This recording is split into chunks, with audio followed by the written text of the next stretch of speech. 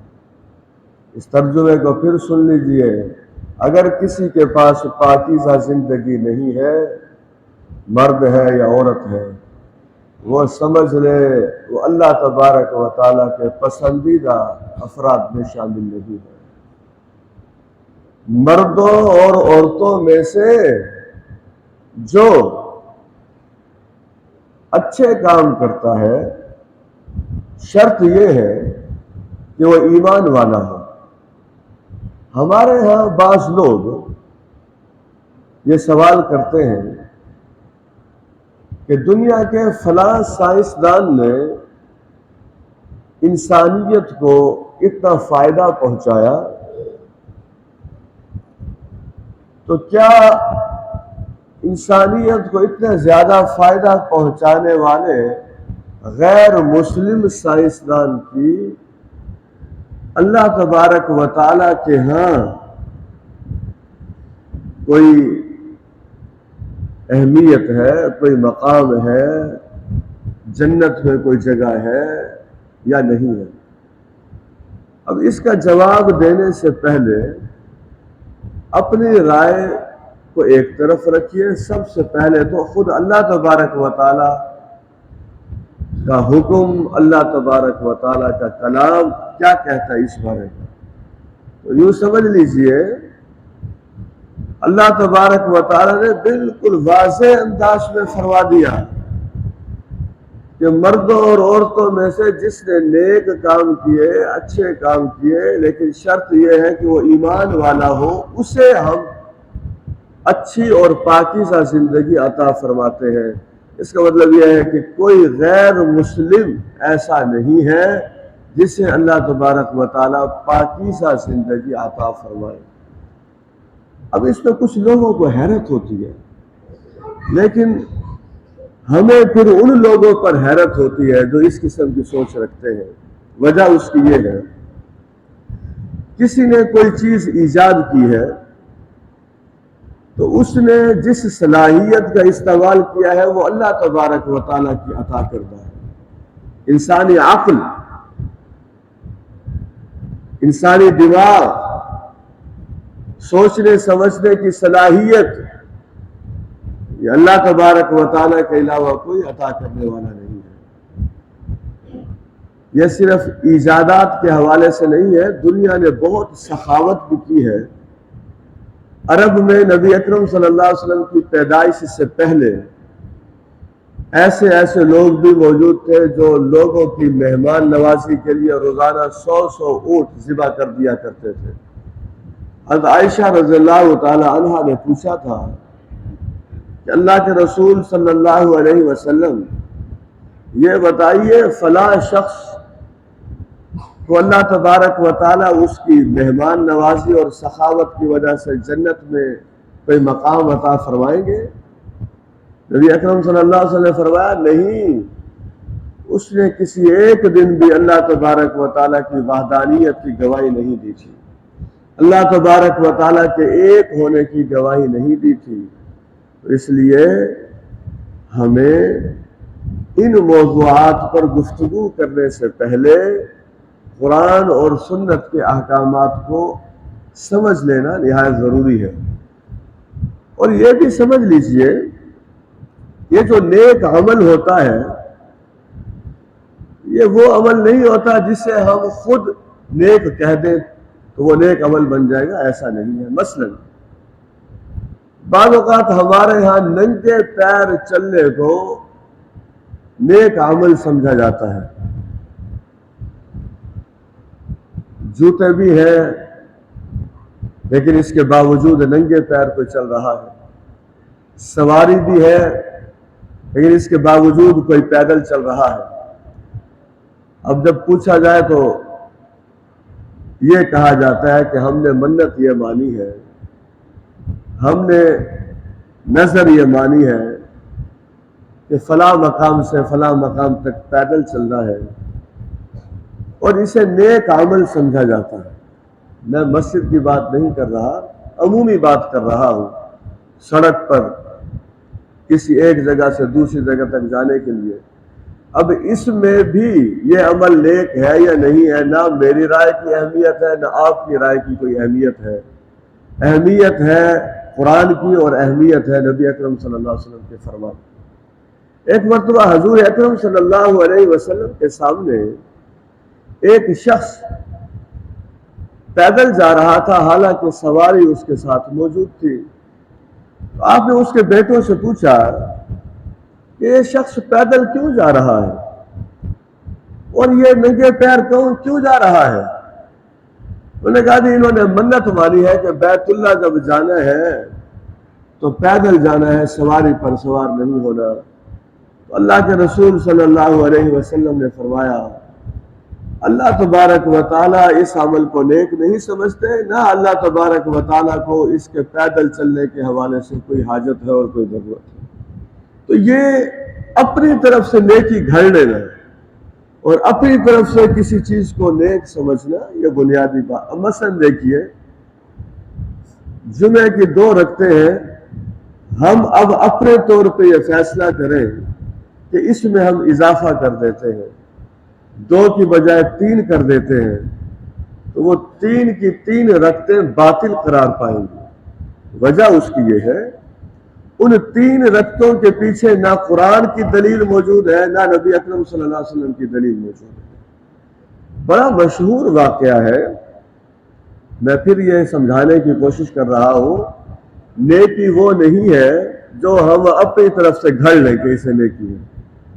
آپ کے لیے یہ حیرت کی بات ہوگی، ہمارے ملتان میں گورنمنٹ کالج میں، کالج کا نام میں خود جان بوجھ کر نہیں بتا رہا، 19 گریڈ کے ایک انگلش کے پروفیسر ہیں، تو وہ مجھ سے کہنے لگے یہ بچوں کی شادیوں پر جو مہندی کی رسم ہوتی ہے، تو عبدالصمد صاحب یہ بتائیے اس مہندی کی رسم پر کتنا ثواب ہوتا ہے؟ میں نے کہا مجھے آپ کا سوال سن کر حیرت ہو رہی ہے، ایک چیز کو آپ رسم قرار دے رہے ہیں، نہ قرآن کا حکم ہے نہ سنت کا حکم ہے، اور آپ مجھ سے یہ پوچھ رہے ہیں کہ اس مہندی کی رسم پر کتنا ثواب ہوتا ہے۔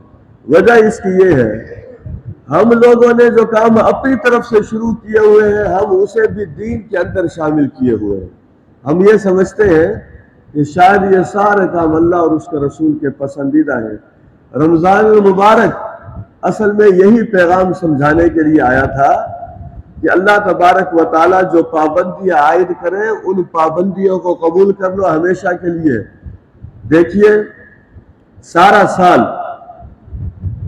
دن کے کسی بھی حصے میں نہ پانی پینا حرام ہے، نہ ہی کھانا کھانا حرام ہے، نہ اپنی بیوی کے ساتھ جسمانی تعلقات قائم کرنا حرام ہے۔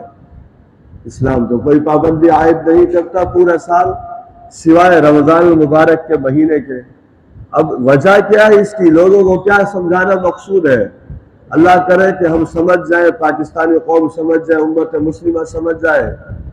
علماء نے لکھا ہے یہ سمجھانا مقصود ہے کہ لوگوں جو ایمان لائے ہو، جب تم ایک مہینے اپنے پروردگار کو خوش کرنے کے لیے، اسے راضی کرنے کے لیے، اس کی خوشنودی کو حاصل کرنے کے لیے، اس کا قرب حاصل کرنے کے لیے، اس کے انعامات کو حاصل کرنے کے لیے، اس کی سزاؤں سے بچنے کے لیے، اس کی حرام کردہ اشیاء کو اپنے لیے صبح صادق سے لے کر غروب آفتاب تک حرام کر لیتے ہو اور اس پر تمہارا مقام بن جاتا ہے، تو پھر یہ کیوں نہیں ہوتا کہ جو اس نے مستقل چیزیں حرام کی ہیں تم انہیں مستقل طور پر حرام کیوں نہیں سمجھتے؟ شراب مستقل حرام ہے، سود مستقل حرام ہے، جوا مستقل حرام ہے، ملاوٹ مستقل حرام ہے، بد نظری مستقل حرام ہے، فرقہ واریت پھیلانا مستقل حرام ہے، زمینوں پر قبضے کرنا مستقل حرام ہے، ناحق قتل کرنا مستقل حرام ہے، ناحق کسی کا مال کھانا مستقل حرام ہے، لوگوں کی بیٹیوں، بیویوں، بہنوں، ماؤں سے نکاح کے بغیر جسمانی تعلقات قائم کرنے کی کوشش کرنا مستقل حرام ہے، غرور اور تکبر مستقل حرام ہے۔ تو جو ہم نے مستقل حرام قرار دیے ہیں ان مستقل حرام کو تم ہمیشہ کے لیے کیوں اختیار نہیں کر لیتے؟ تو کوئی جواب ہے کسی کے پاس ان چیزوں کا؟ کہ ایک مہینے کے لیے جو رب نے قوانین بنائے تھے وہ بھی آپ دیکھیے، جو تینوں چیزیں دن کے وقت حرام تھی، رمضان مبارک کی راتوں میں تینوں چیزوں کو حلال کر دیا گیا ہے۔ تو یہ پیغام تھا ہمارے لیے کہ رب کے حرام کردہ اشیاء کو حرام سمجھو، رب کے حلال کردہ اشیاء کو حلال سمجھو۔ اگر پاکستانی قوم یہ فیصلہ کر چکی ہے کہ انشاءاللہ رمضان المبارک میں ہم نے یہ بڑا سبق سیکھ لیا ہے، اب زندگی کی آخری سانس تک اللہ کے حرام کردہ اشیاء کو حرام سمجھیں گے، رب کے حلال کردہ چیز کو اختیار کریں گے، پھر یہ پاکستان کا جتنا رقبہ ہے یہ انشاءاللہ ہمارے لیے جنت نصیب ملک بن جائے گا۔ میں یہ عرض کر رہا تھا، نیکی وہ نہیں ہے جو انسان خود اپنی طرف سے گھڑ لے یا خود اپنی طرف سے اختیار کر لے۔ 3 صحابہ تھے، بڑی زبردست انہوں نے منصوبہ بندی کی تھی، اور وہ منصوبہ بندی نبی اکرم صلی اللہ علیہ وسلم کے سامنے جب ظاہر ہوئی تو آپ نے تینوں صحابہ کو اپنے پاس بلا لیا۔ ایک صحابی نے فیصلہ کیا تھا کہ آج کے بعد میں ساری رات سوؤں گا نہیں، ساری رات جاگوں گا۔ اب بظاہر تو ایسے محسوس ہوتا ہے کہ ساری رات جاگنا، اللہ کی عبادت کرنا بڑا ہی نیک کام ہے۔ دوسرے صحابی نے یہ فیصلہ کیا تھا کہ میں رمضان المبارک کے بعد جتنے بھی دن آئیں گے سوائے عید کے دنوں کے ان میں روزہ رکھوں گا۔ اب بظاہر تو ایسے محسوس ہوتا ہے، ان کا فیصلہ بھی بڑا زبردست تھا کہ اتنے سارے روزے ہو جائیں گے۔ اور پھر تیسرے صحابی نے یہ فیصلہ کیا تھا کہ چونکہ نکاح کے ذریعے بیوی سے تعلق قائم ہوتا ہے، پھر بچے پیدا ہوتے ہیں، پھر خاندان وجود میں آتا ہے، پھر بیوی اور بچوں کی ذمہ داریاں نبھانی پڑتی ہیں، اس لیے انہوں نے یہ فیصلہ کیا کہ میں ساری زندگی نکاح نہیں کروں گا۔ میں جو بات سمجھنا اور سمجھانا چاہتا ہوں وہ یہ بات ہے، نیکی وہ نہیں ہے جو ہم خود اپنے طور پر سمجھ لیں، نیکی وہ ہے جس پر مہر لگی ہوئی ہو اللہ تبارک و تعالیٰ کے قرآن کی یا نبی اکرم صلی اللہ علیہ وسلم کے فرمان کی۔ آپ نے جب ان صحابہ کو اپنے پاس بلایا، ان سے پوچھا کہ مجھے تمہارے بارے میں یہ پتہ لگا ہے کہ تم نے یہ فیصلہ کیا ہے۔ انہوں نے عرض کیا اللہ کے رسول صلی اللہ علیہ وسلم یہی فیصلہ کیا ہے۔ فرمایا سنو، میں اللہ کا نبی ہوں، میں رات کو سوتا بھی ہوں اور رات کو عبادت بھی کرتا ہوں۔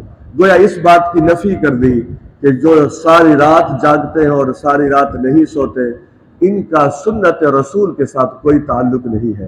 اسی طریقے سے فرمایا دیکھو میں اللہ کا رسول ہوں، میں نفلی روزے رکھتا بھی ہوں لیکن کچھ دن ایسے بھی ہوتے ہیں جن میں میں نہیں رکھتا۔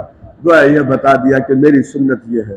اور تیسری بات یہ ارشاد فرمائی کہ تم یہ کہتے ہو کہ تم نکاح نہیں کرو گے، میرے حوالے سے دیکھو میں اللہ کا رسول ہوں اور میں نے کتنی خواتین سے نکاح کیا ہوا ہے۔ حضرات یہ جو آیت بتا رہی ہے کہ جس نے نیک کام کیے مردوں میں سے اور عورتوں میں سے ہم اسے پاکیزہ زندگی عطا فرما دیتے ہیں۔ اب یہ کیسے اندازہ ہوگا کہ کیا وہ پاکیزہ زندگی میرے پاس ہے؟ حضرات سب سے پہلے عقائد دیکھیے کہ کیا میرے عقائد پاکیزہ ہیں۔ 6 عقائد اسلام کے ہیں۔ نمبر 1، اللہ تبارک و تعالیٰ کے علاوہ کوئی معبود نہیں۔ نمبر 2، اس کی نازل کردہ تمام کتابوں پر ایمان رکھتے ہیں۔ نمبر 3، اس کے بھیجے گئے تمام انبیاء پر ایمان رکھتے ہیں۔ ابھی پاکستان میں پچھلے دنوں ایک خاتون نے گمراہی کا راستہ اختیار کیا، علماء نے ایک بات لکھی ہے وہ میں آپ تک پہنچا دوں۔ اگر کسی مسلمان نے کسی غیر مسلم یا مسلم مرد یا عورت کے دعوی نبوت کے بعد اس سے یہ پوچھ لیا کہ چلیں آپ یہ بتائیں آپ کی نبوت کی کیا دلیل ہے، اگر آپ کی دلیل صحیح ہوگی تو آپ کو میں نبی مان لوں گا، تو علماء لکھتے ہیں یہ بات کہنے کے بعد وہ آدمی دائرہ اسلام سے خارج ہو جاتا ہے۔ وجہ اس کی یہ ہے، حضرت محمد صلی اللہ علیہ وسلم کے بعد نہ کسی نبی نے آنا ہے اور نہ کسی سے دلیل پوچھنے کی ضرورت ہے۔ جناب صلی اللہ علیہ وسلم کی نبوت پر ہمیشہ کے لیے ختم نبوت کا تاج انہی کی شخصیت پر سجا دیا گیا ہے۔ اب ہم کسی نئے نبی کے منتظر نہیں ہیں، تو اس لیے اللہ پر ایمان، کتابوں پر ایمان، انبیاء پر ایمان، فرشتوں پر ایمان، آخرت پر ایمان، تقدیر پر ایمان۔ جس آدمی کے پاس یہ 6 ایمان ہے وہ اس لحاظ سے مبارکباد کا مستحق ہے کہ اس کے پاس پاکیزہ عقائد ہیں۔ اب آئیے پاکیزہ عبادات، جو 5 وقت نماز پڑھتا ہے، جو رمضان کے روزے رکھتا ہے، حج فرض ہے تو اس کی ادائیگی ہے، زکوٰۃ فرض ہے تو وہ ادا کیے جا رہا ہے، تو یہ بھی مبارکباد کا مستحق ہے، پاکیزہ عبادات۔ اب آئیے مالیات کی طرف، جس کا مال کمانا ہر حرام ذریعے سے خالی ہے، اس نے مال کمانے کے لیے اور مال خرچ کرنے کے لیے حلال کا انتخاب کیا ہوا ہے، مبارکباد کا مستحق ہے کہ اس کے مالیات کا شعبہ بھی پاکیزہ ہے۔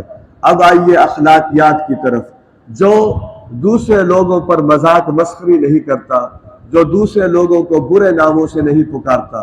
پاکستان میں اس وقت جو سیاست کا معاملہ چل رہا ہے اور ہم ایک دوسرے کے حوالے سے جو لفظ استعمال کر رہے ہیں، میں دین کا ادنا طالب علم ہوں، خدا کی قسم جس کے قبضے میں میری جان ہے، جیسے یہاں ملاقات ہوتی ہے حشر میں بھی ملاقات ہوگی انشاءاللہ۔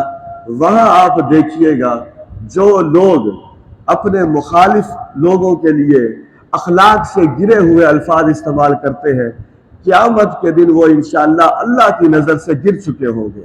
تو سمجھ لیجئے جو آدمی ان 6 چیزوں کے اندر ملوث ہے، میں سمجھتا ہوں اس نے رمضان کا مقصد پورا نہیں کیا۔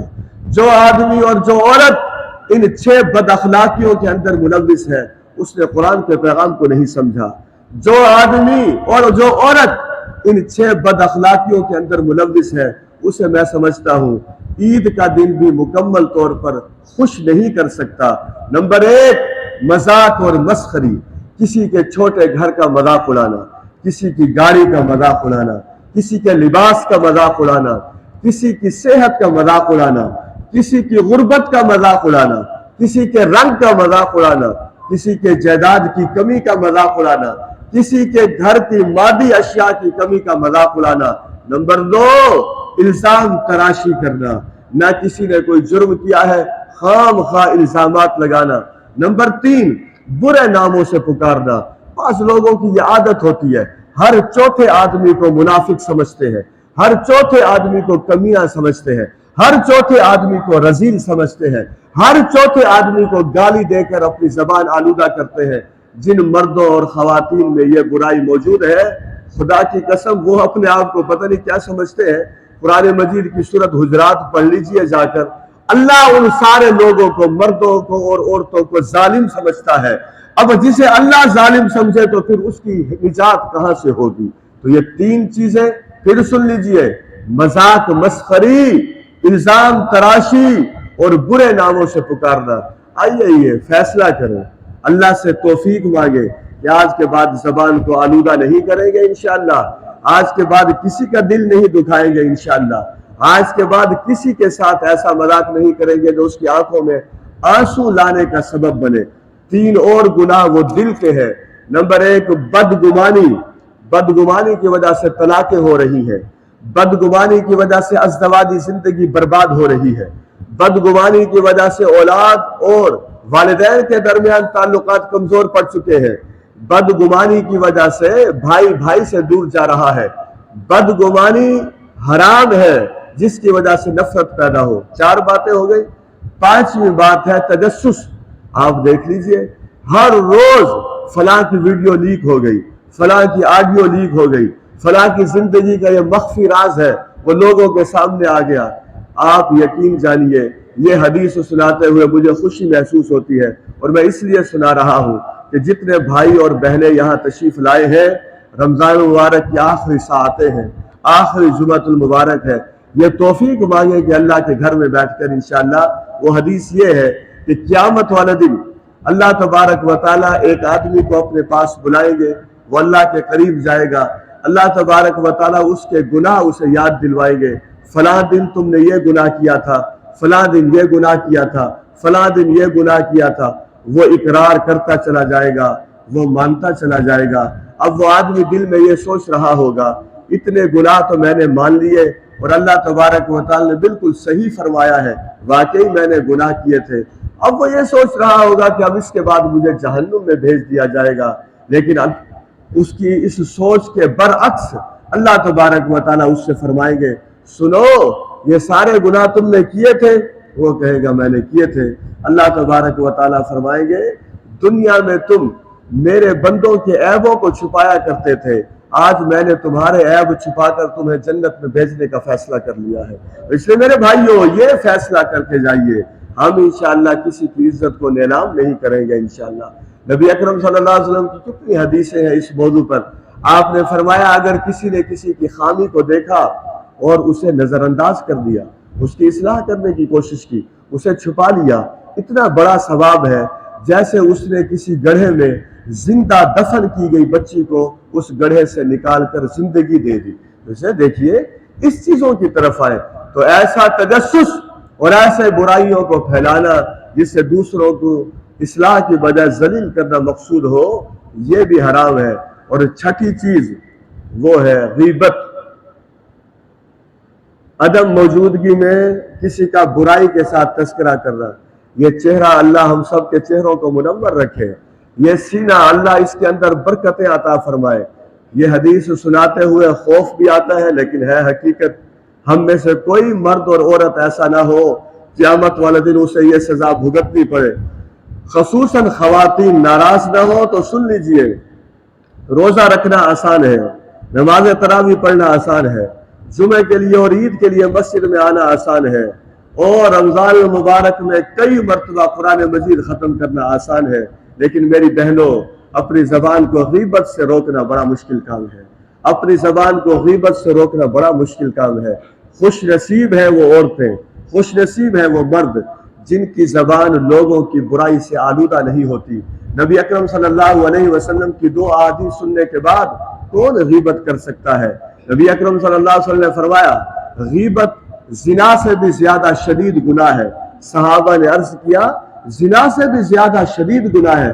فرمایا ہاں، زنا اگر کوئی کرتا ہے اللہ چاہے گا تو معاف کر دے گا، لیکن غیبت جس کی جائے گی قیامت والے دن جب تک وہ معاف نہیں کرے گا اس وقت تک اللہ معاف نہیں کریں گے۔ مجھے بتائیے کیا حشر کے میدان میں لوگ ہمیں معاف کر دیں گے؟ لوگ ہمیں کہاں معاف کریں گے؟ وہ کہیں گے ہم بھی انتظار میں ہیں، تم بھی انتظار میں رہو۔ اس لیے اپنی زبانوں کو غیبت سے روکیے۔ اور دوسری جو سزا ہے جس کا احادیث میں تذکرہ ملتا ہے، غیبت کرنے والوں کو لوگوں کی عدم موجودگی میں ان کی برائیوں کا تذکرہ کرنے والوں کو، ان برائیوں کا تذکرہ جو ان کے اندر موجود ہیں ان کا تذکرہ کرنے والے لوگوں کو قیامت والے دن تانبے کے ناخن دیے جائیں گے۔ تانبے کے ناخن دینے کے بعد انہیں کہا جائے گا ان ناخنوں سے اپنے سینے کو بھی چھلنی کرو اور اپنے اسی چہرے کو بھی نوچ ڈالو، اور ایسی سخت سزا سے اللہ ہم سب کو محفوظ فرمائے۔ میں جانتا ہوں کہ وقت 2-3 منٹ ابھی آگے ہو رہے ہیں، لیکن میں حکمت کی بات آپ تک پھر پہنچانا چاہتا ہوں۔ خدارا ان 6 برائیوں سے ہم سب بچ جائیں۔ مذاق مسخری حرام، الزام تراشی حرام، برے نام سے پکارنا حرام، بدگمانی جو حقیقت پر مبنی نہ ہو حرام، ایسا تجسس جس سے فساد برپا کرنا مقصود ہو حرام، اور غیبت حرام۔ تو جو پاکیزہ زندگی ملتی ہے، پاکیزہ عقائد، پاکیزہ عبادات، پاکیزہ مالیات، پاکیزہ اخلاق، اور سب سے آخر میں سارا کچھ پاکیزہ ہو، ایک چیز پاکیزہ نہ ہو تو سارا کچھ ختم ہو جائے گا۔